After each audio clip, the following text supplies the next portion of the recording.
really, there's chapters in my life when my intuition is like really strong. Mm-hmm. And I don't know if it's just me being impulsive, but I feel it. And I feel like, damn, I got to do something at that moment, you know? Mm-hmm. And there was just this sense about it, like, that was like telling me, like, Johnny, you need to go back to school, bro.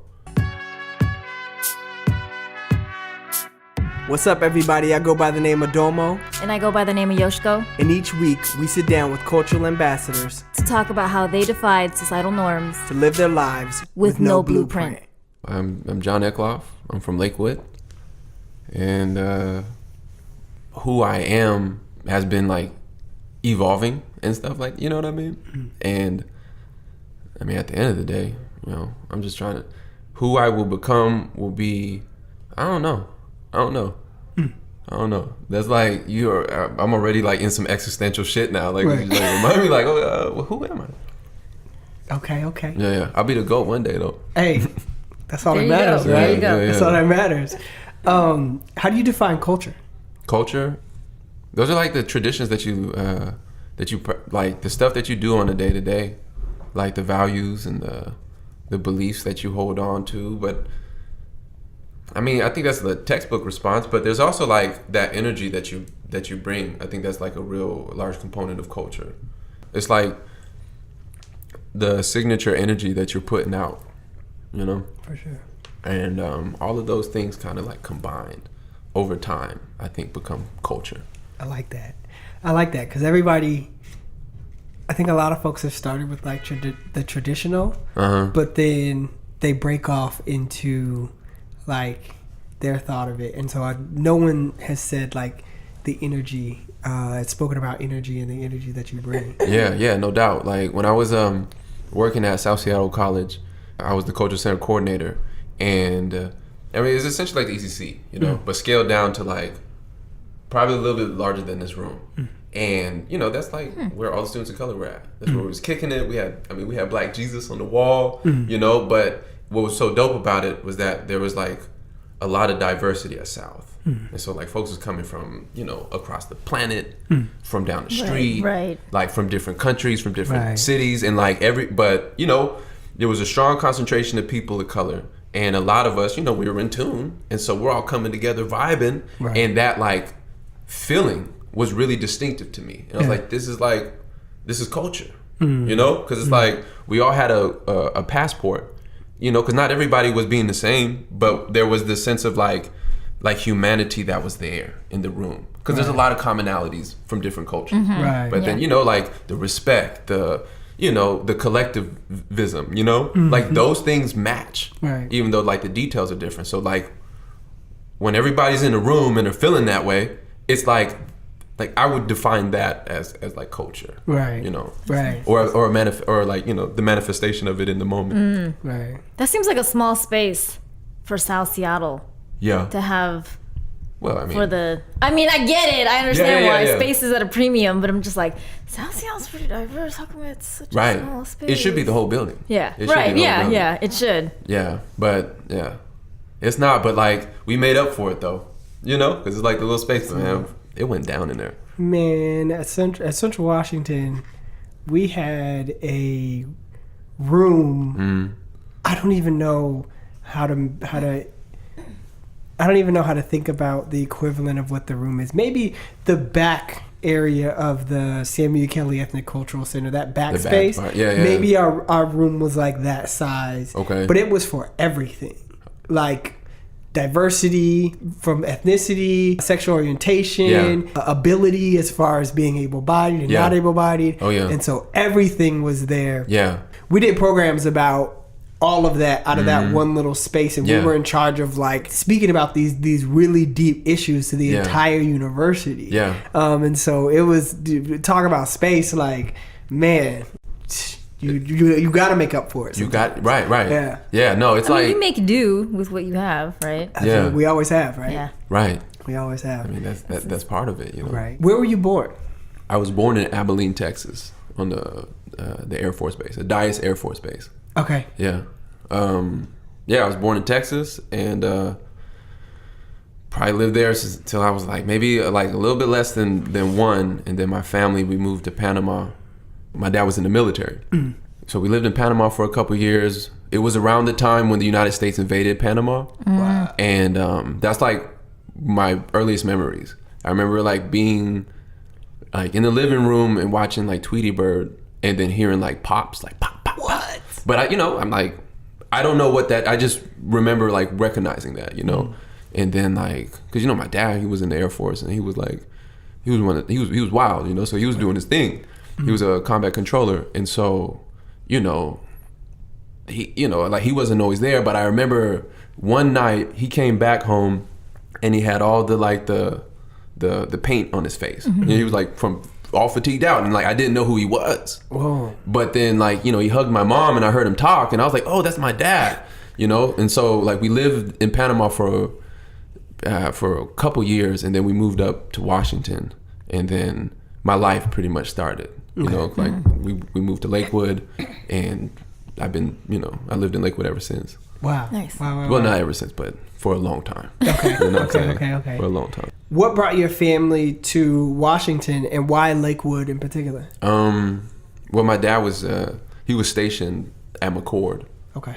McChord Air Force Base, and so first we moved up there, but after a couple years, a lot of people like they don't want to still live in the base housing, right? So they try to get something off, and so we, Lakewood just right down the street, right? And so we moved to a couple spots in Lakewood, but then I moved into my the house that I grew up in. Okay. And pretty much lived there since I was after high school. I went to UW, moved up to Seattle. Okay. Yeah. I was my aunt was on Fort Lewis, and so I used to get my haircut in Tillicum and spent a lot of time on Fort Lewis for sure. Oh yeah. How did growing up in Lakewood and being on base shape your understanding of culture? It gave me the flavor, it gave me the sauce, and Lakewood is pretty diverse, and it's not like Seattle. I don't think it'd be that diverse, but it's like, it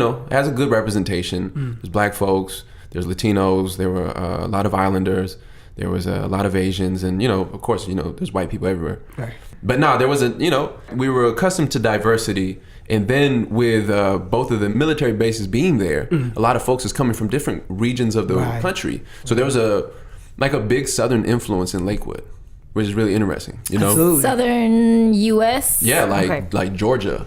A lot of folks from Georgia be coming to Lakewood. Yeah. When I grew up in Lakewood, I didn't really understand what it meant to be Filipino. I had a sense of it, but I didn't really know it.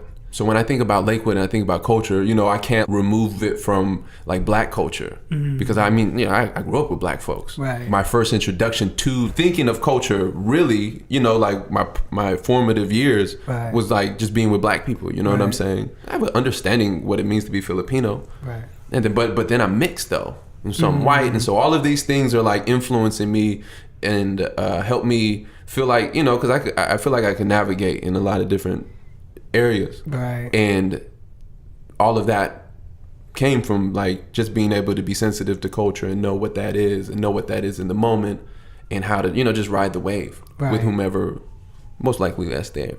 That's real. I thought it was an interesting fact. I think about the military, and as you were talking about it, folks from the South coming up to the Pacific Northwest for the military as African American folks, and specifically have used the military for decades to get out of the Jim Crow South. Yep. And so it is interesting thinking about the military in the Northwest and that influence, because my aunt grew up, born and raised in Alexandria, Louisiana, and that's how she got to Washington State. My other aunt was stationed over in Bremerton when my father was a junior in high school, and that was his first time coming to Washington State. And so it's really interesting that military background and those connections. And so that's deep though. That's deep because it brings up a lot. You know what I'm saying? Sure. It brings a lot of people, I feel end up living in Lakewood and Tacoma, but they're from somewhere else. Right. You know what I'm saying? There's a lot of transplants. Right. And that brings a vibe, because it's it's not like Seattle.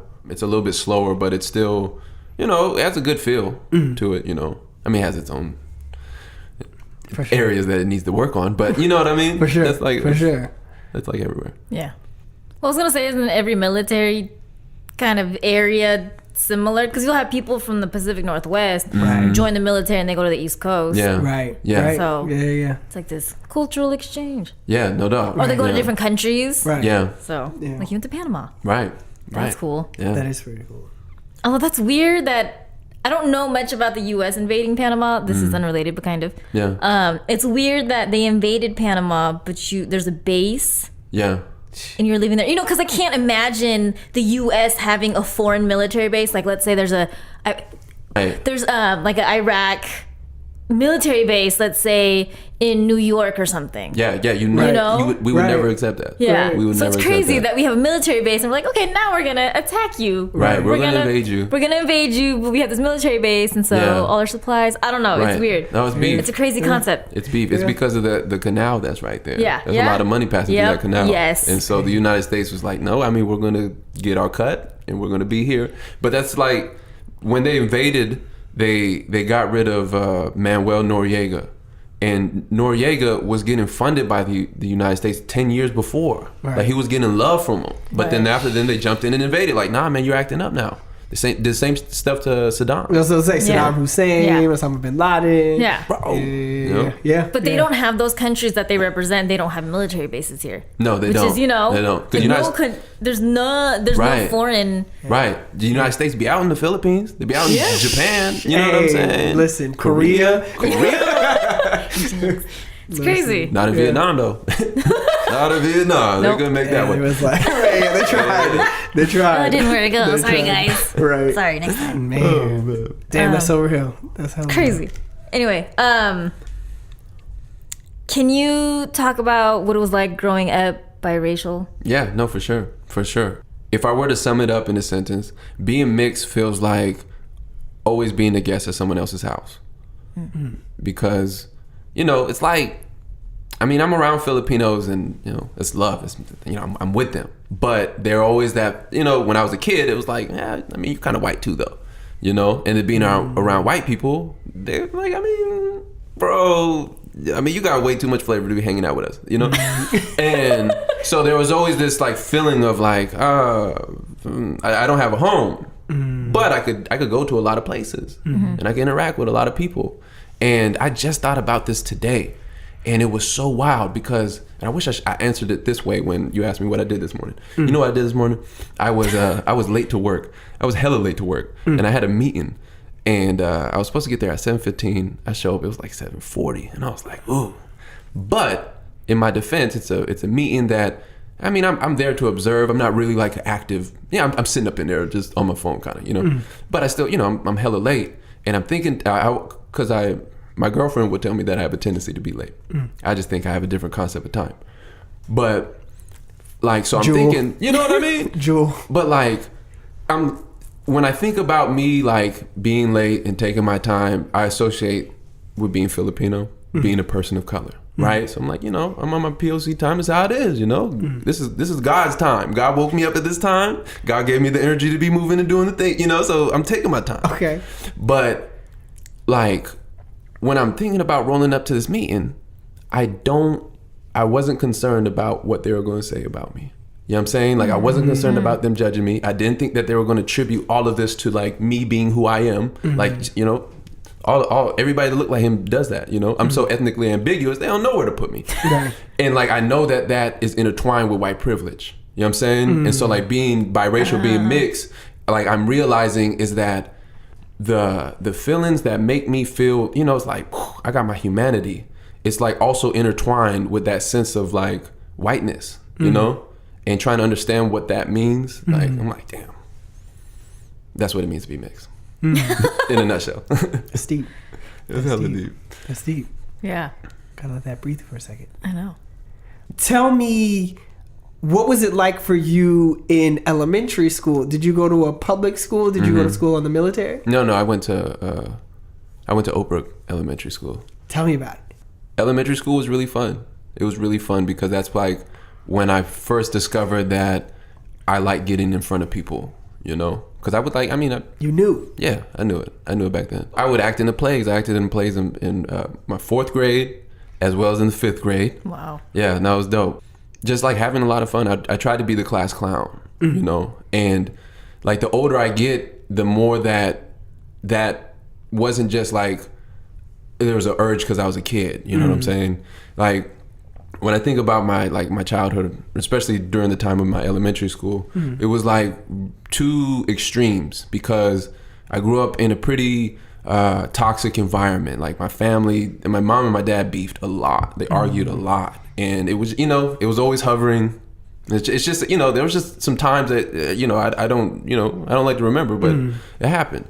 And so what I told myself is when I get to school, I'm going to try to have fun because I know when I get home, who knows? Right. It might not be fun. It might be beef. And, I got to deal with that. I'm a kid and I don't know how to process it yet because I'm still figuring it out. You know what I'm saying? But I know that if I go to school and I get people to laugh at me and I'm like just acting out, still productive. I did my thing. I was a good kid. But, I was trying to get people to laugh. I was trying to be in front of people because I'm not tripping.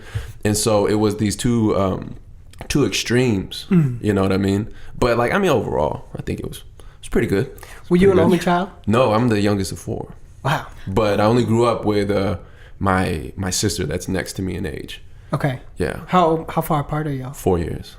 Okay, that's quite a bit though, because that means you kind of missed having to go to middle school together and missed having to go to high school. Yeah. Okay. My brother is 4 years apart from me as well. Okay. So that's how I calculated that. Yeah. But so what was that like having an older sister that was right there with you? I mean, me and my sister share some scars that only me and her have. But yeah, I mean, it's my older sister. Just take care of me. She held me down ever since we were little, and I don't know. I mean, it's just like the sibling bond that you have. Yeah. Shout out to my sister, man. Right. I'm like thinking about it, like I should text her, And so here's the question. What did your family teach you about culture from a young age? My mom was like a lot of Filipino mothers at the time where, it's like she wanted me to assimilate. You know what I'm saying? We're in the United States. I mean, she didn't teach me Tagalog. She didn't teach me any, even her language, which is Kapampangan. None of that. And so, I mean, but she was so Filipino though. She didn't try to put a white voice on, and she did, she was her. Yeah. And my mom's really unique. But you could see that there's an unconscious bias for America. You know what I'm saying? And so it's not like she was doing all that, but I mean, we were around Filipinos. None of my family really, but but we saw them. You know what I'm saying? I was interacting with them. I had people that I consider my family. Right. That wasn't really talked about. My dad, he's a white dude. A lot of white people, they don't know nothing about no culture. You know what I'm saying? It's true. And so they're that's not, because when I think of culture, a lot of time I think of a Samoan. Yeah. You know what I'm saying? They're holding their, a lot of Samoans are holding their culture right there to you. When they come in the room, it's it breathes through them. Yeah. And white people don't, right. It's in the absence of that breath. Right. You know what I mean? Right. And so with that happening, I'm aware that I'm Filipino, but it was just an awareness. Right. And that's interesting because I always think about, as people of color, we have to hold on to our culture because it ties us to a place where we felt like we were the shit. Yeah. Okay. Right. And we can always go back to that place where we're the shit. Yep. Right. Yeah. To where for white people, it was well, if we go back where we thought we were the shit, we got ran the fuck out of there. Right. And so when we came here, we were the shit. Yeah. It's just no, I don't care about going back deep and figuring out. Right. This is home. I am American. Right. And so that's super interesting that you point that out. No, I think it's so deep. Yeah. I feel like in order for Europeans to have become white, they had to disconnect themselves from that. Right. Because if they connect themselves to what they had to go through, historically speaking, white people have been taking L's for over, hundreds of thousands of years. They don't want to remember that. That's a lot of pain that white people do not want to face. Yeah. And they've wrapped themselves up so much in privilege and luxury and materials to try to have them forget that stuff. Right. And whenever, that's why a lot of times I feel like white people feel uncomfortable when other people are so culturally expressive. because it like taps to that, like, ooh, but you don't want to think about that. Right. You know what I'm saying? Right. But it's sad because like that would actually help liberate them. Right. Absolutely. You know, which would be able to, because you know you gotta go face your demons, white people, and deal with that. You know what I'm saying? Because you would be a lot better off if you did. Then you would no longer be white. Then you feel good when you're at the barbecue and you know how to dance. You know what I'm saying? Right. Like you would feel the sauce. Right. You would be in that sauce. I'm getting excited, but like, you know what I mean? Like absolutely. Well, and that's what I think like the biggest travesty for so many African Americans, specifically young African Americans, is that because through slavery you were stripped of that connection to the homeland. It's like, ooh, there's this misconception that it's bad to be African. When no. If you were able to trace your ancestry back to a specific country, that would add so much more value to who you are and to your life. And I think about even myself growing up. I was my father was in the military, and so I was born in Tokyo, Japan. That's dope. And so I always held that with me as sort of this cultural exchange, but it wasn't like, no, I'm not Japanese. Both my parents are black, right? But as kids, they're like, "Oh, so you're Japanese?" Right. No, clearly I'm not Japanese, but I was born there. Nah, that can't be right. My little kid brain can't process that. Like, but, wait, what? You know, for me, it was that connection to a culture that was bigger than the United States, and helped me gain such a larger world view. What was your first day at UW like for you? Just thinking about it from the lens of culture. Man, I remember it was a feeling like I was like having to play catch up because I got my wisdom teeth removed like a week before school, or a couple days before school started. So I missed like a week. I missed all the dog days. I didn't see my fig. I just felt like, oh my God, dropped in. And that, being introduced to that culture under those circumstances was it's like it just added another layer to it. But I really felt like I was like, oh my God, I'm out of my vibe, because I had been in Lakewood my whole life, and everyone knew me, and this is being my first time. I'm put in a whole social environment where I'm not like the dude. Or feeling like I'm sure that I wasn't the dude, but I felt like that. You know what I'm saying? But now I'm in at UW, and nobody knew me. You know, and it's just like, oh, all right. And that definitely took a moment to adjust. And so that feeling of like so many different people, so many, like, ooh, damn, this is what Seattle feels like. This is wild. You know. Did you live on campus? I lived in the dorms. Okay. My freshman year, and then I dropped out. But yeah, I lived on campus for 1 year. Wow. Yeah. Was UW your first choice? It was my second. What was your first? Pacific Lutheran University in Tacoma. Yeah, in Parkland. Yeah, no, because it was wild. I had no intention of going to UW because my girlfriend at the time, my high school sweetheart, Amanda, she was gonna go to PLU. So I'm like, she was a year younger than me, but like that's where she wanted to go. Yeah. So my senior year, I'm like, well, I'm not really tripping. So I'm gonna that's where I want to go. Yeah.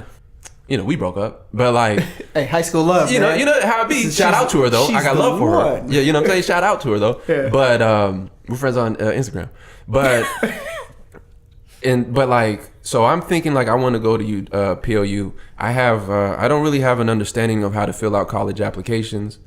I'm not really paying attention to FAFSA and stuff. I don't know how to do that, but I'm put in a position where I have to. Right. My dad's gone because this is the 2005, so he's deployed in Iraq. Wow. My mom, like a lot of moms, she at work. Right. So like I was one of the students that had to show up to the parent information session to get the information for myself, because like I don't have, like, I'm looking at my classmates and they got their parents, but nah, it's me or whatever. You know what I'm saying?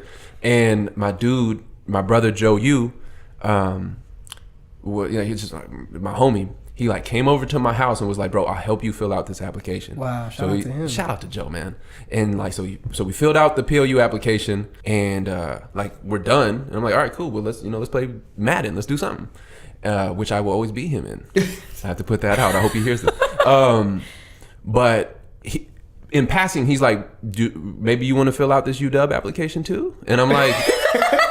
Why, bro? Like, putting all your eggs in one basket. Yeah. Is that a good idea? Wait a minute. Shout out to him because that's a goddamn friend. Yo, that is a goddamn friend. Changed my life. Yeah. That is a goddamn friend. We ended up being roommates when we stayed up at UW. Nice. Oh, nice. Yeah. Like, so I mean, that's my dude. You know, which is wild because there was like a segment of my life where I was like really exposed to Korean culture. Yeah. You know, he was Korean, and just like a lot of like people, like boom, like I was around kimchi. You know what I mean? Yeah. It was nothing new to me. It was bomb with like adobo. Right, mix. I say right like I've done that before. It's a good mix. Shout out to kimchi and adobo. I was chicken like, adobo, some rice and some kimchi. It's a good. Kimchi, It's a good combo. It's a good combo.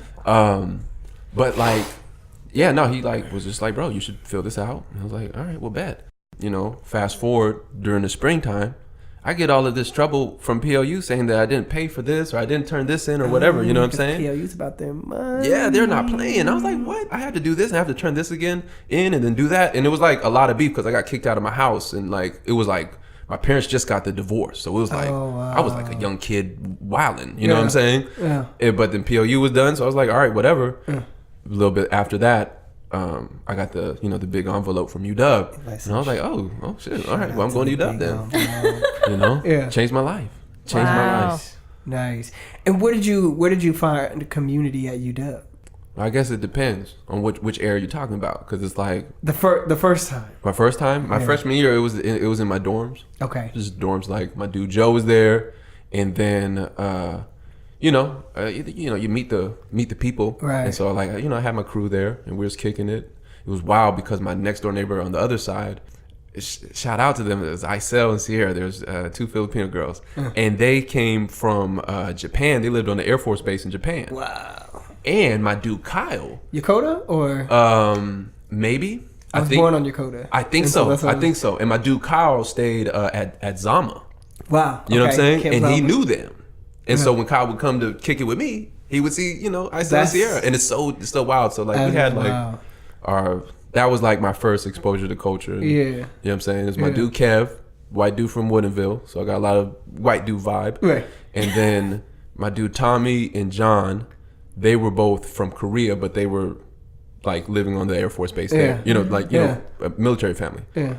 And then me from Lakewood, and then and then Priscilla, who was also from Korea, went to Hawaii. You know what I'm saying? So it was like hella culture. That was like a lot of Asianness. Yeah. But understanding I'm Filipino, but not knowing what that meant at that point still. Right. You know what I'm saying? I didn't know my history. I didn't have a knowledge of myself at that point. Yeah. Okay. So then you dropped out. What happened? I was ready to make moves. I was asking everybody at school what they wanted to do, what they wanted to be in their life, and no one really had an answer. Mm. And so I was like, well, I know what I'm gonna do. I'm about to go start this record label, and me and my friends, we're about to be famous in like 6 months. We're gonna make moves, And so I was like ready to start I knew what I wanted to do. I listened to enough College Dropout to understand like, well, when the pitch comes across the plate, you got to put all the force because it got to go over the fence. You know what I'm saying? Kanye fucked the game up. So I'm like, I'm not tripping. I'm not thinking like what it means to have a business plan. Yeah. What overhead looks like. Yeah. I'm not thinking about taxes. I'm not thinking about applying for a business license. I don't know all of these things. I'm a young man with a dream. Right. And so I just drop out of school, and me and my homies we start Forever Records, and we was rapping and then I worked at at Classy Chassis. It was like it was a car wash detail shop. And it was wild because a lot of people that didn't go to college from Lakewood, we all worked there together. So like hella people from my high school was working there together, Yeah. And man, I was doing that, and for about 3 years, I was unemployed for a long time. Yeah. Like going through my millennial phase, you know what I'm saying? And like just broke, hella broke, living off my girlfriend. Ooh, you want to talk about owning some stuff? I was living off my girl, tripping. And just in a bad place. Yeah. Just young guy, depressed. And that was like, I'm young 20s. Right. We're we're kicking it. Like I moved in with my dude Parker and Jenny and his sister Alexis. Yeah. And Alexis had Kiani. So we was like 4 people deep in like the 3-person bedroom. Yeah. Shout out to Jenny. Jenny is the new Ed Sheeran video. Yeah. The woman in that, that's Jenny. Oh, okay. Yeah. It's so wild. Shout out to her. She's like, she's like a dancer with Macklemore. You know what I'm saying? Like she's part of the Macklerettes, and it's just so wild because she was with us. You know what I'm saying? That's like my sister. The grind. And it's just it's so wild to imagine. Like, damn, like 10 years later, right? Like, yo, you're doing it. Like, it's focus. Man, shout out to Jenny, man. How did you end up going back to school? Nah, it happened on a fateful day in August of 2008. I was visiting Priscilla. She lived up there. You know what I'm saying? So like I met Priscilla when I was a freshman, and then like we got together like after I dropped out. You know what I'm saying? And so like I'm just up at UW. I'm visit my girlfriend. But she had like the meeting. She met up with somebody. She had like lunch with somebody. So I'm just kind of chilling, like, okay, well, I got a couple hours to kill before she gets back. And, I was like I'm on my spiritual stuff. I'm on deepness. I'm walking around and just being, just feeling it. And so I was walking around UW. I decided to go into Odegaard, and I was like in my zone. So I went to the third floor and just started writing rhymes, writing, just my thoughts down. And there's chapters in my life when my intuition is like really strong. And I don't know if it's just me being impulsive, but I feel it. And I feel like, damn, I got to do something at that moment, And there was just this sense about it, like, that was like telling me, like, Johnny, you need to go back to school, bro. Because like what you're trying to do, like there's more opportunities out here. It's like, especially for music compared to like being in Lakewood. You know what I'm saying? And like, it was just wild. And, I listened to my intuition. And I'll rock with it. Like, if that's what you feel, well, let's do it. And so I didn't know what that meant. I didn't know what like I had to do to get back into school, but I just had that sense. And so, like I talked to the registrars or whatever, and it was actually really easy. I didn't have to do any like exam or anything. I just had to pay like the $40 and fill out the application fee. I was in the game. Man, it was wild. When did you start? I started the fall. It was the fall of 2009. So that happened in that August. So it was August 2009 when I made the decision. Okay. So a year later? No. Not even a year. That the was month, like, like I was about to say, the end of the month, end of September. Oh, what? It was that quick. You know what I'm saying? Wow. What did you? Oh, I guess because you already had a year under your belt, so it wasn't like you were transferring or anything. Nah. I just like resumed after about 2.5, about 3 years. Wow. Yeah. You started to understand more about being Filipino American. Yeah. Your second, during your return to school. Yes, sir. Okay. I took a Tagalog class, like the language class, and I started taking some American ethnic studies classes. And when I took a class with Third Andreessen. Shout out to Third. Shout out to my brother. And then Connie So, and just being exposed to this information, but then also like going to this Tagalog class, that was like one of the most meaningful moments of my life. Wow. Like when have y'all ever read the book 5 People You Meet in Heaven? No. No, so it's like I won't give it away, but they die at the end. Spoiler. But okay. You basically interact with like different like stages of your life, as in like you're like the most beautiful times that you remember, like that's like a part of your heaven. You know what I'm saying? And like Tagalog class is definitely one of those. It was so wild because like usually a class at UW is 1 quarter, right? But this Tagalog class spanned the entire school year. Wow. And like the majority of the class, we were all young Filipino Americans for the most part. You know what I'm saying? With 2 white dudes and my brother CJ. But other than that, we're all Filipinos. Right. And we all kind of have the same similar vibe of like, no, we like lived in Auburn, or we lived here, or we lived in Linwood, right. But we really don't know our culture like that. We kind of do, some people more than others, but like that like experience, it felt like like summer camp, right? And I mean, shit, that's where I met Steph. That's why like my life is there's like like before Steph, the big mark, and then after Steph. You know what I'm saying? Like my life was forever changed. Right. That's where I met her. And like in that class. Wow. And she's hella Filipino. She's just she's hella Filipino American, which is a different vibe. You know what I'm saying? Okay. But yeah, man, like going through that, like learning this language, like building these bonds with people, right? Like it was just one of the most transcendent times of my life. I was so happy. You know what I'm saying? I was happy. I was hella sad at that time. But like of like my personal life, because that parallel of like my home life being bad and my school life being good carried over into college. You know what I'm saying? But yeah, at that moment, I found out who I was, learned about the history. 2011, I went back and went to study abroad in the Philippines, and that just sealed the deal. Speak about it. Man, we went for like, 7 weeks. We went. I went with Third, and we went to the Philippines. Went to University of the Philippines. It was we studied American exceptionalism in the Philippines. So we learned all about American colonialism, and of course you're gonna learn about Spanish colonialism and just the impact that it has had on Filipinos. And then with Third too. With Third, you know what I'm saying. And before I forget, shout out to Connie So as well. Shout out to Connie So. You know what I'm saying? Yes. Shout out to Samita too. Shout out to Samita. You know, shout out. Yeah, go ahead. And that's the second time I read the autobiography of Malcolm X. First time I read it in Lakewood when I dropped out of school. And so, I was like, I was paying way more attention to his like Detroit Red days, because that was like my Detroit Red days. You know what I'm saying? Right. And but when I went back, and I'm in the Philippines, and I'm learning all of this stuff. You know what I'm saying? Like this culmination of a few years of doing this, and now I'm reading the Malcolm. Like my I really felt like, oh damn, I got to do something, because I'm like seeing all of this stuff. I'm seeing like the poverty, the cultural imperialism with all of, like the images of white Jesus, all of this white people stuff. It's such a brown country. You know what I'm saying? And just like that level of colonial mentality, the self-hatred is so present. And like, I could feel my own, and like me rejecting that and just being mad. And, just all of those things is happening at that moment. I meet my family. Wow. You know what I'm saying? And that was a big deal, because like up until that point, like being Filipino for me was always knowing that I'm around Filipinos, but they're my cousins, but that's not my blood. You know what I'm saying? Like we don't got the same Lolo. We don't got the same Lola. You know what I'm saying? And like, but when I was in the Philippines, it's like I'm in a space with like 50 people, and this is all my people. This is my people. Like we share this. Like for real. And like I've never had that, like that feeling before. Wow. And it was just so wild. So all of these things were, popping off, and I was like, damn, I'm here. That's dope. And then I came back, and then I was like, yeah, I'm about to make something happen. Were you at all connected with FASA? Mm-hmm. Yeah, I was part of FASA.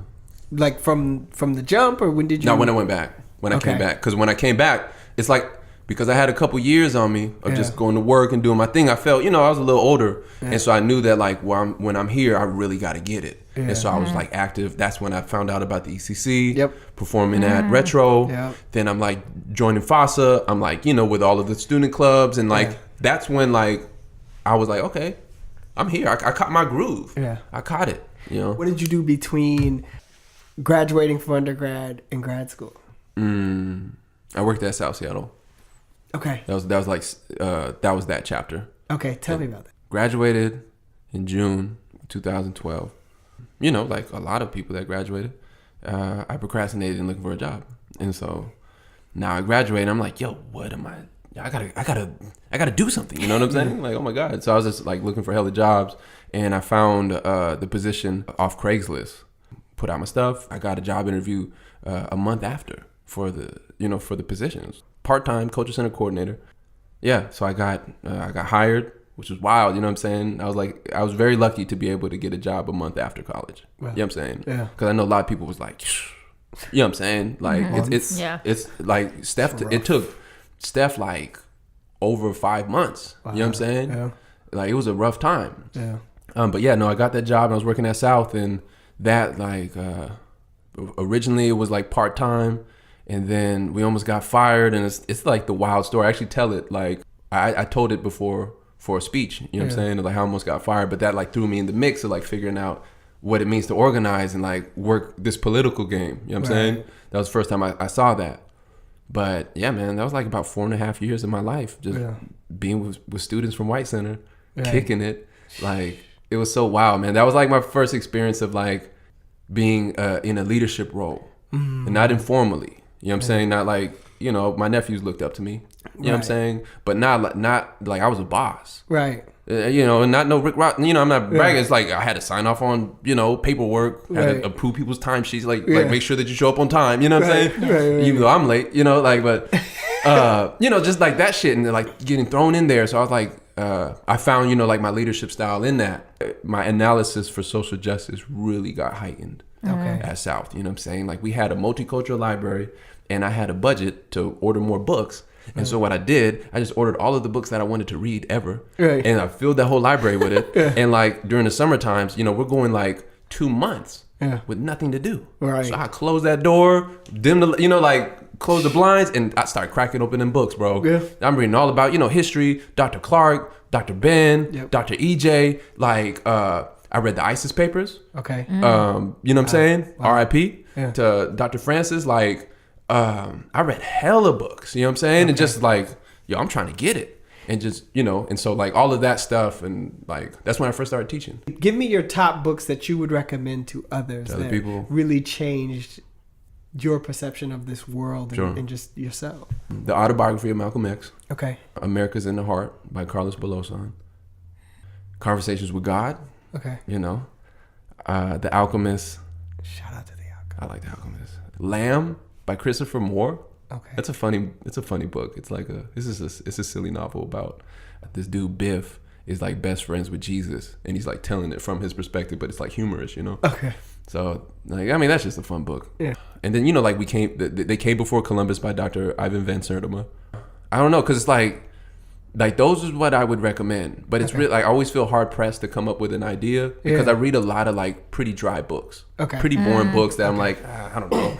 I don't want to like recommend that because it most likely it's gonna be boring. You know What's what I'm your saying? go-to genre? History and politics. And Okay. I need to read more about the economy, but like definitely history and politics. Don't we all have? I need to read more about healthcare and the economy. Come on.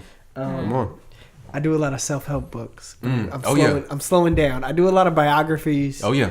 But I do need to do more about economics. Economics is it's hard. Yeah. It's hard to.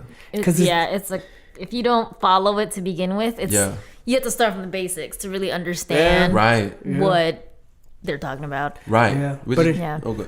But I feel like, you know, it's if as community we are going to build this ecosystem of community where we're relying on one another. Yep. The economics have to be right. You got to be in there. That's what tears down systems. Absolutely. And like I've definitely come to that.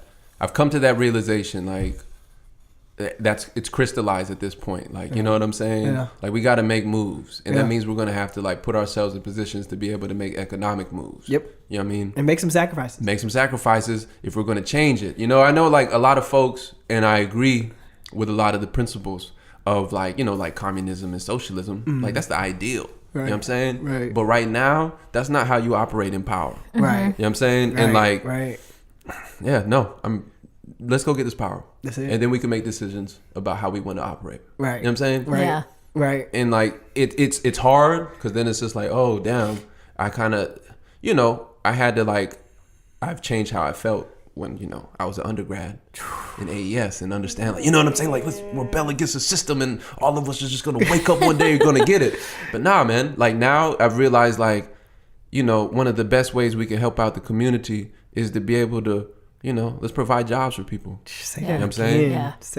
Let's help people get some money. That's it. Well, and You know? I mean, and as an undergrad, it's interesting. And shout out to the undergrads that are hopefully inevitably listening to us, because that's who we're making this for. But I think as an undergrad, for a lot of us, we didn't have that perspective of being able to go out into the real world and not being underneath our parents, right? Yeah. And so, like we can tear down the system because our parents have been taking care of us for like the last however many years. Yeah, absolutely. It's not until you're like, but wait a minute, I'm as an American citizen, I'm accustomed to living XYZ lifestyle. I like clean water. Right. I like clean underwear. Come on. Come on. Like, and that stuff costs money. Yeah. You know, and I like how you said, like, I think if we are living in a capitalist society, it's not that we have to make our brain be fixed toward capitalism, but unless you are willing to make ultimate sacrifices in order to make this stuff happen, like the system's not going to change overnight. No, come on, man. But it is to me, it is about creating that ecosystem of people who get it. And people who understand it, and then changing within yourself to consciously look at and understand economics, understand what you buy, and really hold yourself accountable to what you buy, where you buy it, what you make. Yeah. Right? My father once, he said, you know how you can tell your significance in your life? He said, go to your house. I want you to look around your room, and I want you to look at the things that you built with your bare hands. He was like, and what you see there is what will last when you're gone and what will matter. Wow. And if you don't see anything that you've built with your bare hands or anything that you've created, you better wake up. Yeah, that's deep. That's a gem, bro. You know, and I hold on to it. Yeah, I hold on to it. And so like it, and so to me it is like. But couldn't you say the money you earned, like you made that, like you earned that, and you use that money to buy whatever? Yeah. So in a sense, and that's why I said, like, even you know, with this capitalism thing, it's just like, I think we're moving toward a generation of people that is starting to understand that, like, and as I say this out loud, I'm realizing I stole it from one of our other podcast guests, David Pierre, shout out. Who said, I think I think this generation of people is moving toward an understanding that we don't need all of these things. No, it's a thing. It's already a thing. Yeah. Right. That's why people are spending now, millennials and under, are spending their money more on experience, traveling, versus actual physical items. Yeah, no doubt. But it's interesting that you say that, because I just wonder how that changes when you start to have children. Yeah. Right. And then you bring another life into this world, and all of a sudden does that minimalist lifestyle I think less and less people are having children. Right. Yeah, that's true. That's another component. Right. Yeah. And it's because it's interesting when you start thinking about the life that you want to bring your children into, the sacrifices that you are willing to make, and the things that you're willing to do. Right. Right. I don't have diapers for you, but look, let's go to Cuba. Yeah. No, see, I can't do that. Right. Wait a minute. So it's very interesting. Yeah, no doubt. It's like, I mean, growing up, like, you know, we like, it was like middle class. You know what I'm saying? Like, both parents was at the house, so we was cool. But then after my parents got a divorce, that like began the spiral down from my mom's, you know what I'm saying? And like, it just like, you know, it's been some lean years, you know? And it was really rough. There was a couple times it was really rough. It's just, it hit me. Like, I know that, nah, man, when I got some kids, I'm gonna do any and everything that I can. Make sure they got everything that they need. I'm not spoiling them. Right. I'll be damned with it. But I'm gonna make sure, you know, you're gonna get your medicine, you're gonna get your food, and make sure you got everything, all of the rest, you know, give you a lot of love too. And that recession hit a lot of people tough, right? And as folks of color, like, we've been living through a recession for some time, but still, like, even those lean years of like, oh, wait a minute. Had to refinance the house. Right. And then after that mortgage got mean. And just like, you know, it's just my mom now, you know? But yeah, bro, like, I know, just thinking about all of that stuff, it's just, like, I mean, because, you know, I've been a public speaker for almost 9 years. Yeah. Almost 10 years. And... like, you know, I go to a spot, give a speech, people are inspired. You know what I'm saying? Whatever happens after that, who knows? They may feel it that one day, that may change their life. Everything has happened. But that's just giving you inspiration for a day. You know what I'm saying? Like, I don't want to just give you fish. Right. But if I could help you learn how to fish, you know what I'm saying? If like, if you was able to get on your side hustle and you was able to just bring another stream of income in, for whatever that is, that's cool. That's sustainable. Right. You know what I'm saying? Like, let's try to make some money together. Right. Because it's difficult right now. You know what I'm saying? I know you got a lot of bills. Yeah. I know you got a lot of bills. And so it's like, but we can invest, or we could do this or do that. You know, like, whatever it is, by any means. Right. By any means, let's get this. Right. You know? And like, that's like, my philosophy has definitely evolved to this point. And it's like, all right.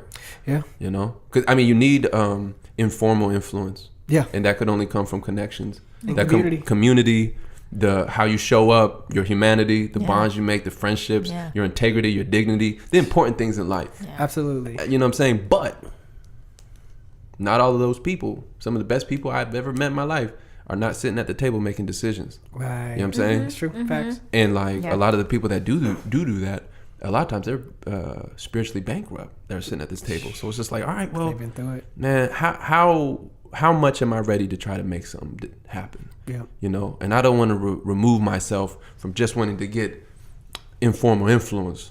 Let's get this concrete power too. I'm trying to get it all. Right. Because we got a lot of people that's struggling. We got a lot of people that's suffering. And we can't just allow that to persist. You know what I'm saying? Right. It's facts. So what's next for you? I'm about to graduate again. Nice. Yeah. Hey. I'm gonna graduate in June 10th is when I walk. And so at this point, in my immediate next is I have to finish writing this final project for my master's program. Speak on it. So my final project is going to be writing a recommendation for how to modify a U.S. history curriculum to make it more multicultural.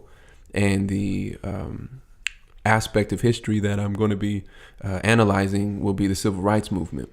Just because I think it's like, you know, you can pull from a lot of sources. Yeah. And just like how, you know, like when you frame it from a multicultural perspective and like include history from what like the AIM movement was doing with the Native Americans, what Asian people was doing at the time, with what Latinos was doing at the time. Right. You know, it gives a different perspective to like what we commonly think of when we talk about the civil rights movement, you know, because like when we're talking about race, often in the United States, it falls along, you know, the black and white dichotomy. Yep. You know what I'm saying?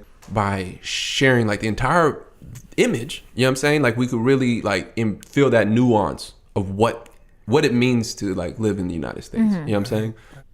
And so like I'm like giving like recommendations. So I mean it's dope. Like I get to research about the Panthers. I get to research about, you know, like the Young Lords, the Chicano movement. Like I would do this anyways. You know what I'm saying? Right, and I have to write about it. Like what you're saying, like we got to come up with something new. Yeah. If we're gonna make a move, we got to do something new. And like I mean really, if I were to put my hat on it, or if I were like, you know, like this is what I think. Yeah. The way that we're gonna get liberation is for a multicultural unity, a solidarity that like brings people together so strong. You know what I'm saying? That like none of this could be shaken, because that's really the game. That's always been the game. If the strategy is divide and conquer, which we have evidence to prove that it does, we could just talk with COINTELPRO. You know what I'm saying? Right. Like we know that that's present. Yeah. So the way that you counter that is with such like an undying devotion and love for people, like commitment, like we're gonna get this. You know what I'm saying? When people of color come together, you know what I'm saying? Yep. White supremacy is done. White supremacy done at that moment. Absolutely. And like, you know, you get enough white people with you too, you know? Right. And like, cause they love whatever we do. They love it. Yeah. And because they feel it, because they know that deep down that's where they're supposed to go too. And some of them have been oppressed as well. Come on, right? come on. You know what I'm saying? Not all the white people was always white. You know what I'm saying? Yep. Not and a lot of them on the low been kind of brown this whole time. You know what I'm saying? Because Italians be brown. You know what I'm saying? There's some Southern Europeans. Yeah. They're pretty swarthy. You know what I'm saying? Absolutely. And like, but you know, like, but from a unity to be able to like to have that's deep. Have you read Ronald Takaki, A Different Man? Yes, sir. Have you seen Take This Hammer, James Baldwin? James Baldwin. That's a documentary of his? Yes. No, I haven't seen that. Go on YouTube and watch Take This Hammer. Okay. And to me, it was so intriguing because it was Oakland during the Civil Rights Movement. And it got the sentiments of Black Oakland during the Civil Rights Movement. Yeah. And Black folks in Oakland being like, nah, we not down with the shit Martin Luther King is saying. You talking about turning the other cheek? I wish a motherfucker would come in my house. Yeah. Right now, and they won't come out. Right. And it was just the same time period. Yeah. But it's we don't get that narrative. They don't talk about it. Right. You don't want to talk about Right. Which I make sure to include in the, you know, absolutely in my project, because like, you know, typically when we think about civil rights, the civil rights movement, we think about the South. We isolate it to the South. We isolate it to the time period, generally like 1954 up to 1965. Voting Rights Act passes. Don't really talk about anything afterwards. But just like, yo, we was rocking until like the 70s. Oh yeah, you know what I'm saying? Vietnam, and, all of that. And so, and like the Panthers played such a huge role. Absolutely. You know what I'm saying? And it's really wild because my theory is like that's how they help suppress Malcolm X. Right. You know what I'm saying? Because the Panthers and like that turning point of like, you know, 66 and on, like Malcolm's philosophy is popping. You know what I'm saying? Like people like, yo, Dr. King, we get kind of getting tired of what you're saying, dog. You know what I'm saying? Ain't nothing moving. Ain't doing nothing, right? And then so like, you know, so they're not going to talk about Malcolm. So they're not going to talk about who Malcolm influenced, you know, like the Panthers. Nothing in detail. Nothing like meaningful, you know. But yeah, man, all of that stuff, it's so deep. That's real. It's so deep. And then Ronald Takaki with The Different Mirror. Yeah. That's my number one book recommendation for Absolutely. people. Absolutely. Just in terms of being able to see that divide and conquer throughout like history, like happening, and he just broke it down so smoothly, and at times it was gut wrenching. Yeah. But then it was like, wait, so the Jewish folks funded Martin Luther King's Christian conference. Wait, what? How did that? So that was, I never learned that in high school. Wait a minute. They ain't saying that. And so there's just so much knowledge in detail just about how all of this came together, and it basically breaks down racism to this point where it was like, no, none of this shit makes sense. Yeah, right. And for us to continue to get this repeated message of closed-mindedness doesn't make sense. Right. And for me to have read that book at 25 as I went through the journey to find myself rather than at 13, right, when I needed that, right, yeah, is interesting. That's deep, and it's that's interesting. That's part of the reason why I wanted to write this, because I feel like the experience that I had when I went back to school with like American Ethnic Studies, right, like high school students should feel that sooner. Yeah, you know what I'm saying? Absolutely. And like, what would that do for the next generation if y'all start getting the game this early? You know? Oh, sorry. No, that was it. Just, you know, with the current climate, it's definitely relevant. It's prime. Right, exactly. Yeah. Exactly. They're so ready for it now, you know? Absolutely. Whereas, I you know, when I was a high school student, I didn't pay attention to elections, presidential elections, whatever, local. Where did you go to high school? Cleveland. Shout out to Cleveland. You know, like we didn't pay attention. I mean, I guess we did, but not to a point where we're like, how did that person get elected or whatever. Right. But now, like with this past November, I know the students in the high schools, it was like, just the air was so thick. It's like someone passed away in the school, you know? Heavy. Yeah, it was just heavy. He said a lot. Yeah. No, I know. And so everyone's like, what? How did he? What? So now what? Yeah. I think people and so are they're so looking invested. around. Yeah. Right. Oh yeah. So they're ready. They need it. Yeah. You know what I'm saying? And I mean, and fingers crossed that nothing will get passed through the way that these first 100 days have been. But at the same time, like everything that he said he wanted to do, he's for sure tried. He's trying to. It was like, Yeah. I still think that they're working the case to impeach him. You know what I think so too. I could see it. I hope so. Yeah. I hope so. Yeah. Yeah. No, this was super dope. Thank you for giving us so much of your time. Yeah, no doubt. No doubt. We asked him the question of what's next, right? Yeah. Okay. Yeah, I'm gonna graduate. Yes. I'm gonna graduate. And then what? I'm gonna write a book. Yeah. Oh, nice. I'm gonna write a book, and I'm gonna really focus on getting my my website popping. Yes. You know what I'm saying? Because I'll be writing blogs. I see you blogging. Yeah, man. see you out here. I'm in the game. So like, because I'm trying to monetize what I could do in like the multiple streams of income. So I'm trying to get paid for my blog. I'm gonna speak, and I'm gonna write, and I still been going back and forth on if I'm gonna go get my PhD or if I'm going to go to law school. You know what I'm saying? Okay. Because part of me wants to go to law school just because it's like, well, I mean, if you're going to get involved in politics, a lot of people have law degrees. Yeah. And then it's only going to take 3 years as opposed to like maybe 5 to 6 or 7 years for a PhD. Facts. You know? So I'm like still trying to figure out what I want to do. But I know that like, man, I'm like, you know, I got to make a move. But for the meantime, I'm trying to get paid. Hey, man. I'm trying to get paid. Yeah. Because me and Steph, we about to get married. You know what I'm saying? Okay. Congratulations.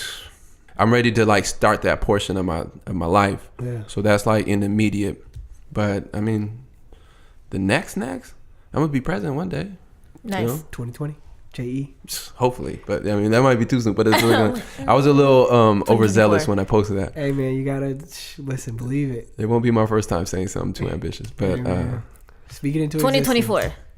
Hopefully, I mean, yeah, I'll be like 38 at that point, you know. But I mean, if not then, I think the following one, I'll be cool.